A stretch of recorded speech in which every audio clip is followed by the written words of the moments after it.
Srimataji Nimala Devi, grandmother, scholar and freedom fighter. As a child, she lived in Gandhi's ashram. As a student, she studied medicine, and as the cry for freedom swept India, she fought for her nation's independence.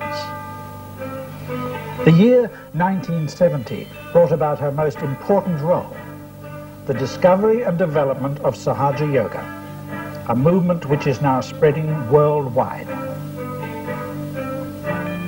Sahaja Yoga is a science of integration which results in man's mental, physical and spiritual well-being. The union of mind, heart and spirit is achieved through the working of a subtle energy system within each one of us. That we are not this body, this mind, these conditionings, this ego, but we are the spirit. You don't have to accept what I'm saying blindly, because blind faith leads to fanaticism. But as scientists, you must keep your mind open and see for yourself what I am saying. If it is so, honestly, you must accept it. In today's society, this subtle energy system, which has its origins in the very roots of our being, has been neglected. It is out of balance. Today's physical and psychological diseases are gross expressions of a subtle system in dire need of repair and nourishment. Our collective desire for peace and rejuvenation is a yearning coming from deep within. It is a reflection of our internal condition. We know so much through science about our civilization, our advancement. This is the advancement of a tree which has grown outside very much. But if we do not know our roots, will be destroyed. So it is important to know about our roots. Within each individual, the subtle energy system or subtle body is divided into three channels: right, left and center. The right side channel corresponds to the right sympathetic chain of the autonomic nervous system and left hemisphere of the brain, while the left side connects with the right hemisphere of the brain and corresponds to the left sympathetic chain.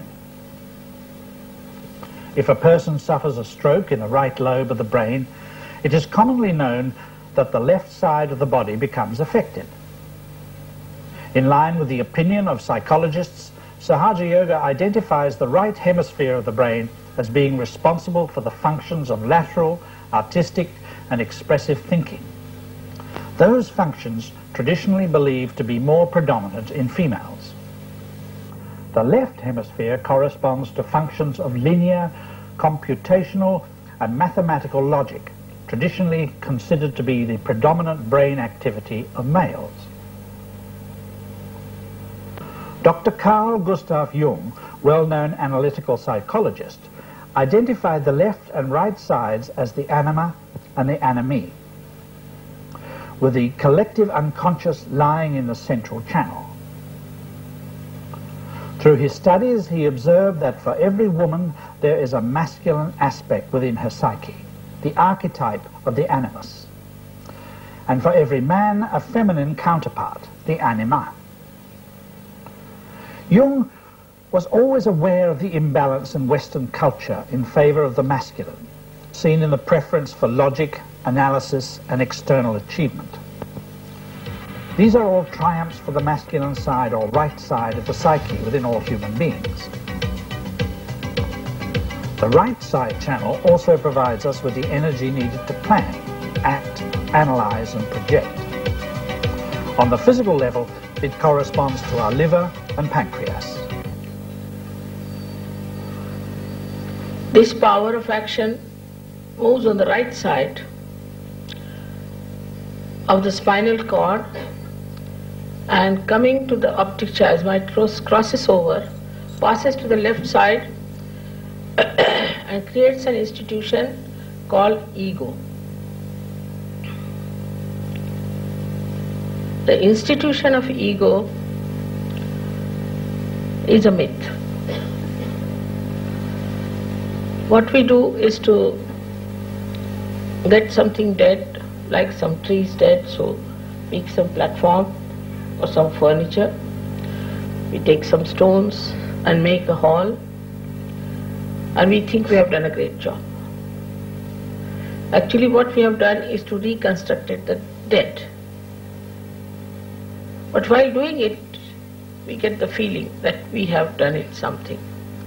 That is how our ego develops.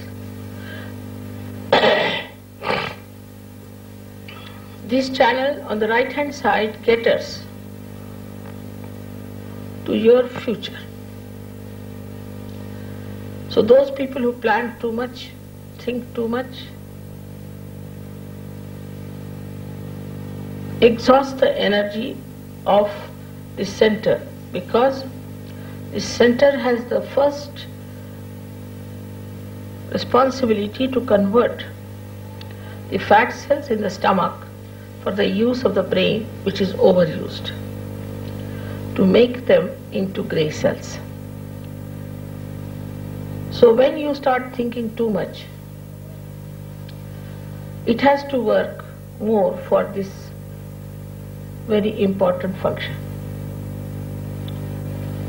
When it starts working for one function, the other functions are neglected. And the other functions are, it has to cater, to nourish, or to give energy to your liver, to your pancreas, to your spleen, to your kidneys, and part of your intestine. Western medicine has followed the path of the right side of pulling apart, dissecting and analyzing with little regard for the whole working mechanism of the human being. Of course, when you neglect your liver, you know, liver is, they say, you will live till your liver will allow. Now this liver has to clean all the poison from your body. It comes out as heat and is delivered to the bloodstream. But when this is neglected, this poor liver doesn't know how to function without the energy, and all the heat is accumulated in the liver. So a person suffers from liver trouble. Now the symptoms are, he gets migraine, he cannot see the sun, then also he gets very hot-tempered, irritable, angry, because there is so much of heat. Then this heat passes. I was telling in Canberra, most of the bureaucrats have this problem because they plan too much. And where do we land with that planning, God alone knows. So, then this heat passes upward and downward. So when it passes downward, it gives you a very bad problem of terrible constipation, because the heat constricts your intestine, large intestines. It also coagulates your kidneys, by which you have kidney trouble, you cannot pass your urine. Then you go on the dialysis and you are certified as really dead, because you cannot last longer. It's a very expensive treatment, but doctors do not tell you frankly that, oh, you are not going to live. Then this heat can pass upward. And when it goes upward, it goes, say, to your right heart as shown there. As a result of that, you develop asthma. Of course, asthma is connected also with the left side. So when there's triggering done by the left side, then you get this horrible disease called asthma. Then this heat can go upward and can ruin your throat. It can freeze your right arm. It can make your left eye red and also your left ear deaf. But by chance, if such a person is young and using too much physical energy and mental energy, as well as drinking a lot, he can have a very fatal heart attack, a very massive one, and he may die very early in age. You must know that all such attacks at a young age always are fatal. But when you see to the other side is that there is a pancreas which is neglected. As a result of the neglect of the pancreas, you develop a disease called diabetes. Even the mothers who are extremely planning type and thinking type give that disease to their children. And children are born with diabetes. Then you have the third problem with the spleen. This is the most dangerous one. Nowadays, as the life is, we are all time bound, very particular about time. As a result of that, we have become extremely hectic. Supposing you sleep very late in the night, then you have to get up early in the morning somehow get into your clothes and run to the office. Don't even take your breakfast, your wife will give you, so on the way in the car you are eating your breakfast. And then you read the newspaper. You get a shock of your life because so many horrible things are happening. Newspapers will never give something that is good or is doing well, but something that has gone wrong to give a sensational feeling. It gives you sometimes horrible things. So early in the morning, if you read something horrible, being a human being, you are sometimes shocked. Then you find there is a jam on the way and you get so upset and all your peace is disturbed. Now this spleen is responsible for creating red blood corpuscles when you are in emergency. You must have seen when you eat your food and you run, you get a pain here. That's because your spleen is trying to pump out new RBCs. Now to create that, this spleen has to work very hard. But it cannot understand the crazy, hectic personality. Every time it tries to cope with it, it goes crazy. So such a spleen becomes crazy, and ultimately with some triggering on the left-hand side, you develop a horrible disease called as leukemia or blood cancer. Then also your intestinal problems, the pain in the stomach and all that, indigestion, all go hand in hand only because of one center only on the right side. I have not even described the left side center. So if I describe all these, then the whole materia medica will be described. It's like that. So all the permutations and combinations of these centers give you physical problems, then the left side gives you the mental problem.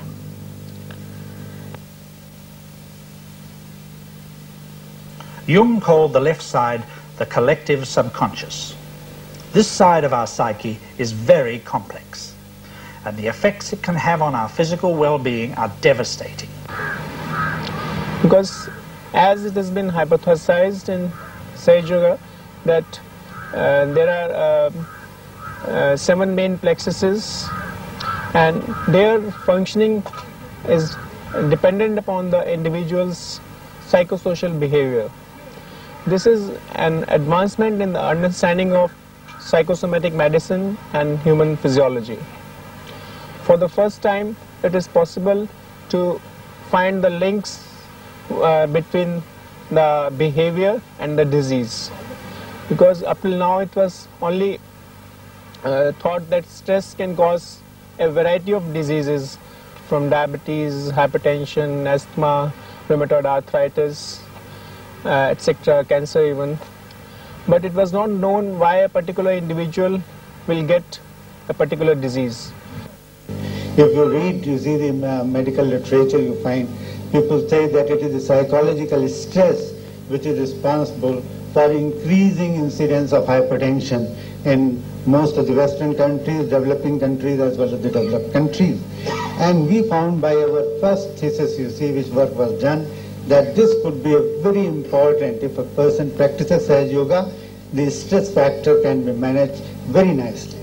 Because all the parameters you see for testing whether a person is in a state of stress, tension or anxiety, or he is in a relaxed state were done, and we found that a person who did Sahaja Yoga only for 20 minutes a day, you see, in about 3 to 4 months' time, there were changes in the blood, there were changes in the heart, there were changes in the electroencephalograph, there were changes in the muscle activity, and the changes in the neurotransmitter. In the essential hypertension group, we had taken 25 female patients of a similar age group and socioeconomic status, and out of these 15 patients voluntarily consented to practice Sahaja Yoga, while 10 patients acted as controls.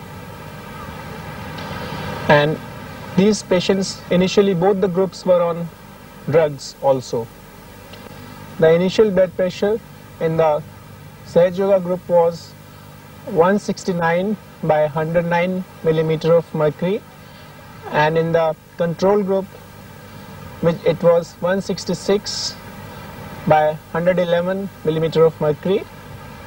And as the study progressed for 4 months, we observed that many of the patients gradually could be taken off their antihypertensive medication, and at the end of 4 months all the patients in the Sahaja Yoga group could be taken off their antihypertensive medication, and their blood pressure had reached the level of 135 by 83 millimeter of mercury, while the control group blood pressure remained at 167 by 111 millimeter of mercury. This shows that it is possible to treat this condition, essential hypertension, by practice of Sahaja Yoga and without taking medicines. In my hospital, yes, I began to use Sahaja Yoga in treatment of children, and it's so nice to see how it's possible to resolve many questions, many problems.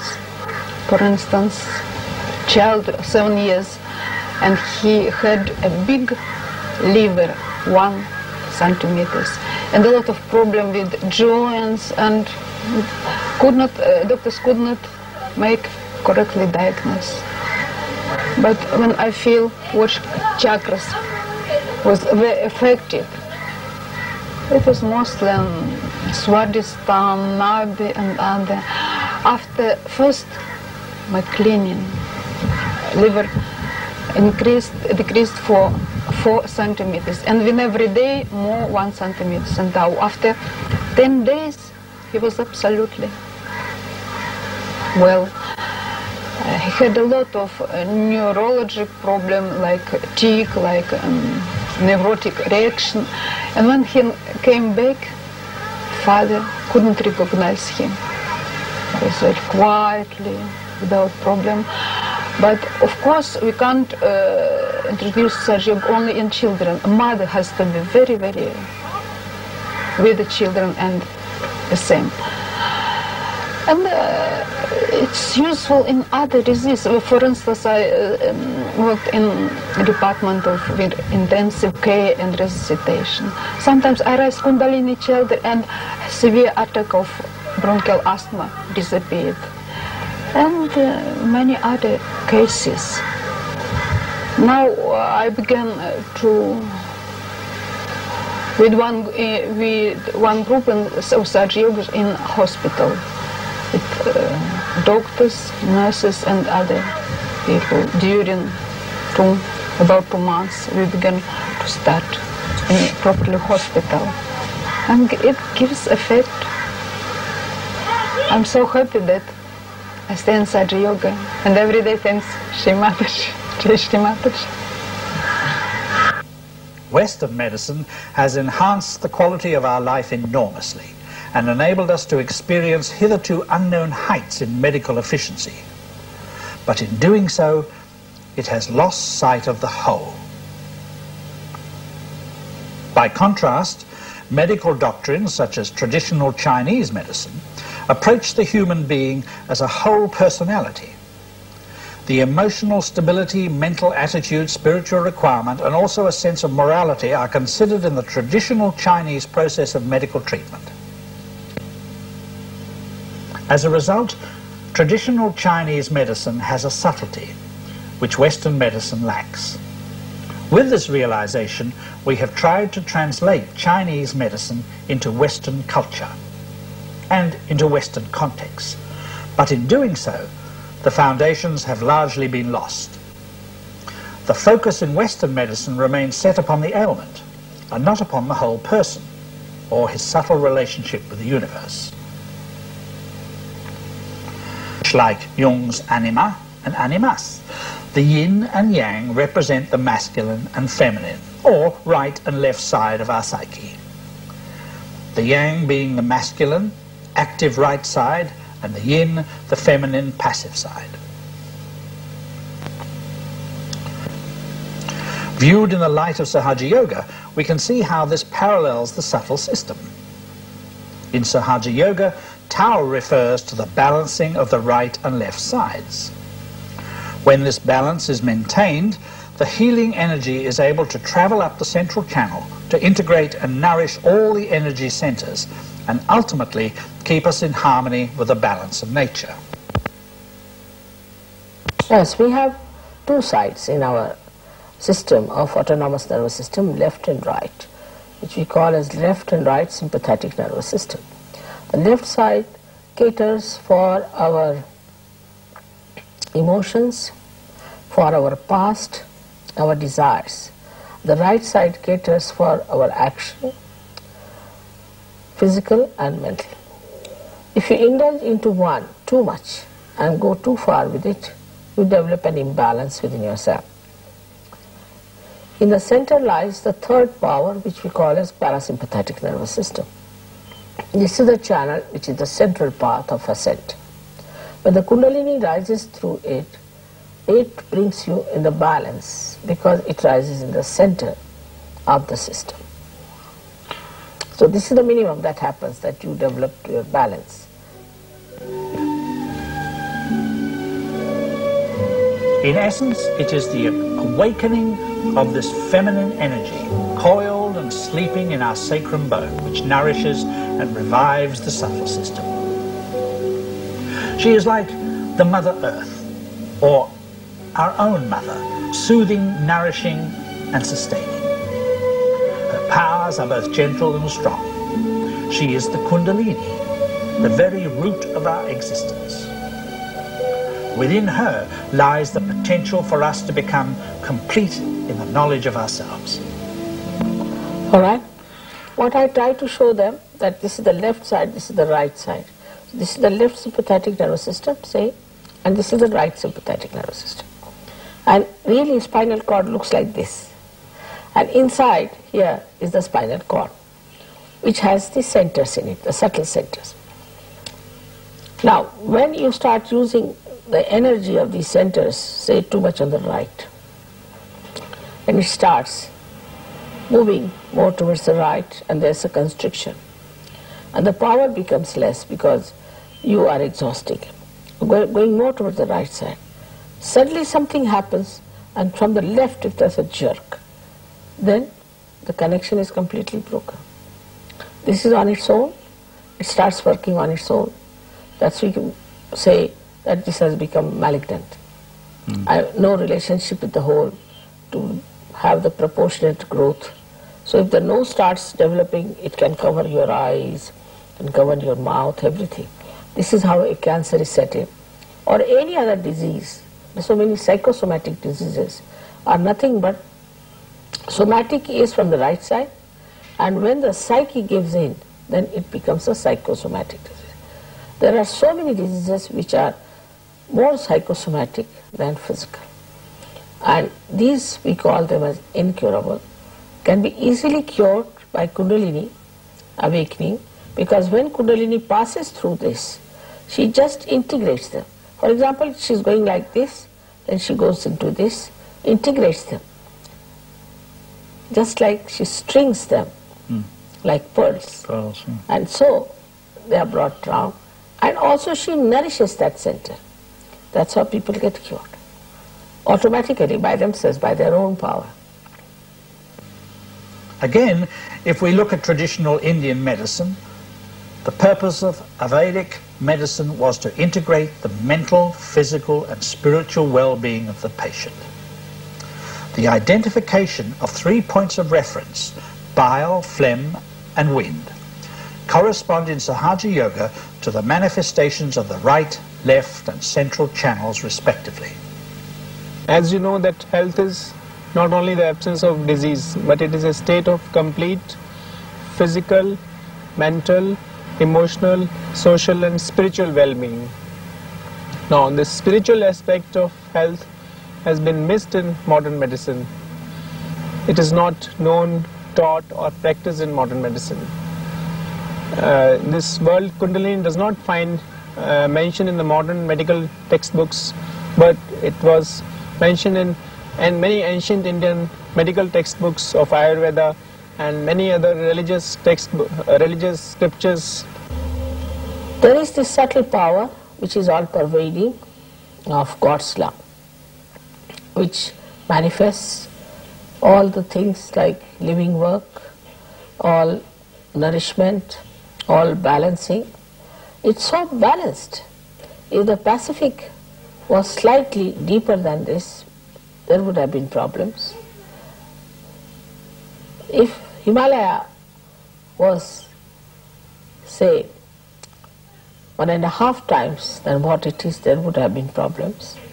So everything is so balanced in nature, which is a subtle energy all around us, which organizes us, which nourishes us, does all the living work.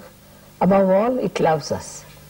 Sahaja Yoga takes us back to this original desire and in practice fulfills it. In addressing the spiritual needs of the human being, Sahaja Yoga has the potential to bring a balance back into the West and back into Western medicine. The essence of Sahaja Yoga, though, is not to cure people. This is a side effect of the subtle system bringing itself into balance. At its core, Sahaja Yoga enables us to discover our true selves, the purpose of our being, and the true meaning of why we are here. The reason is, you have to now become the spirit. Go beyond your physical, emotional, mental being and become the spirit.